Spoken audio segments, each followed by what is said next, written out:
శంకరదయాళ్ శర్మ గారు 1992, 1997 మధ్య భారతదేశానికి 9వ రాష్ట్రపతి. మంచి మనిషి. ఒకసారి భారతదేశపు తరపున అధ్యక్షుడిగా ఉన్నప్పుడు ఒమన్ దేశం వెళ్ళాడు.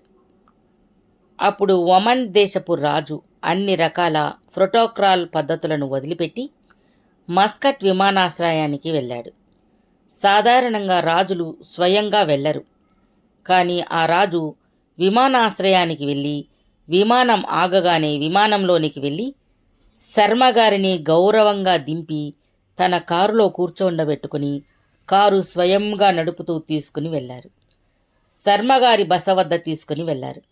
ఆ తరువాత విలేకరులు అతనిని ప్రశ్నించినప్పుడు ఆయన భారత రాష్ట్రపతి అని నేను వెళ్ళలేదు.